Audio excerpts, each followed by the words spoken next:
one of the things you mentioned about networking, I mean, originally Comic-Con itself was a networking event, and now Hollywood has taken Comic-Con by storm, and you know, in a lot of ways it's kind of crowded out the comic book people. In other ways it's helped the comic book people. What are some of the pros and cons that you've seen since Comic-Con has grown into this? Well, I'm one of the few people that I think the best thing that could have ever happened to people like me, independent, self-published cartoonists who don't have that same high profile in comic stores as, say, Marvel and DC, because once there was more movie, TV, video games, once the pop culture horizon opened up, more of the general public came here.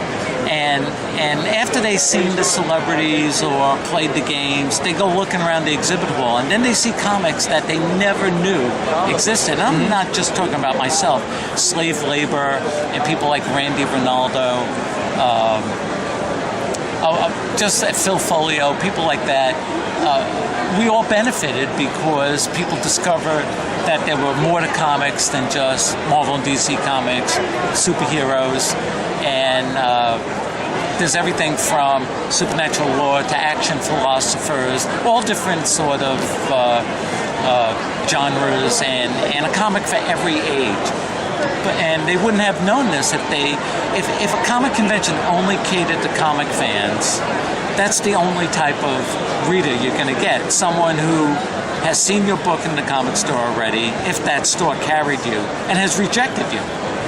Or on the upside, if they're a fan of yours, they already have your books. Yeah. So it's always great to meet them, but the name of the game is always to keep building the readership, and the fact that the general public is now coming into things like Comic-Con.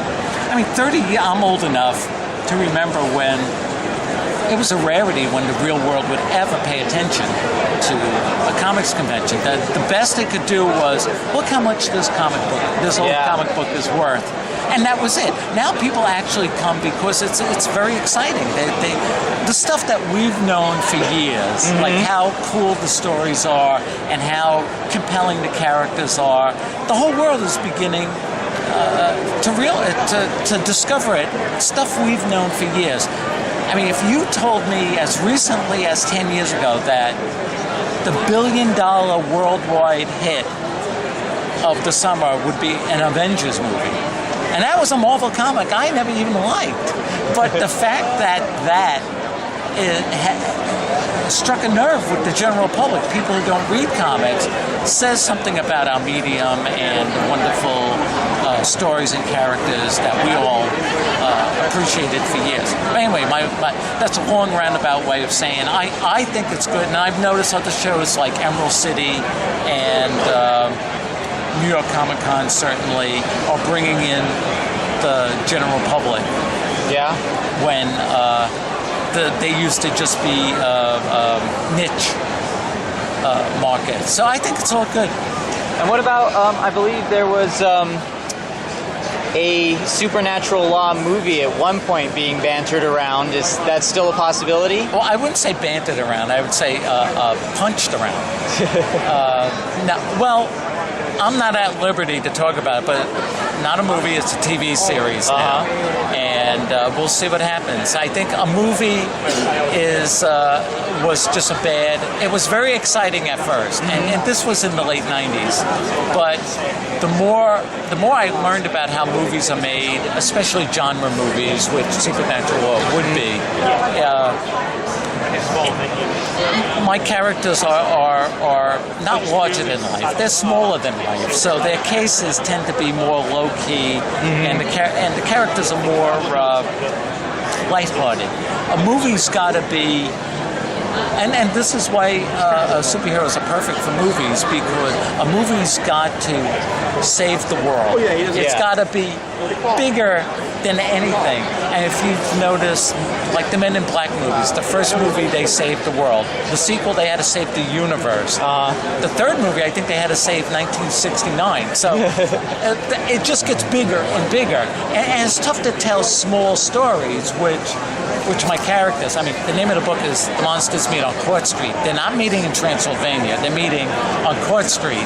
Well, I noticed too, there was not too long ago you did a story where one of your lead lawyers, Bird, was having trouble because his family was coming to him for help, and they thought because he was a lawyer, he was made out of money, and he had to try and figure out how to explain to them, look, it's not all it's cracked up to me, and that's a very human problem that a lot of people can relate to. Oh, thanks. I appreciate that, and a lot of it comes from my own personal experience. And you know, the nice thing was an attorney came up to me and asked me if I was in the law, because how do you get it? Because that was right on the money what you wrote. And I said, well, I appreciated that, but I think, you know, the universal concerns, you could either be a lawyer, a doctor, or especially a cartoonist.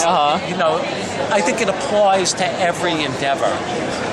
The struggle, especially if you're doing something a little off kilter, which certainly Wolf and Bird, they're not well respected in legal circles in their world. They're kind of considered not ambulance chases, hearse chases. Cool. Well, I think that should about do it. Yes. And you've got some people here, so hold on, this is a rare thing going to the monitor. I just have to get my run-on story.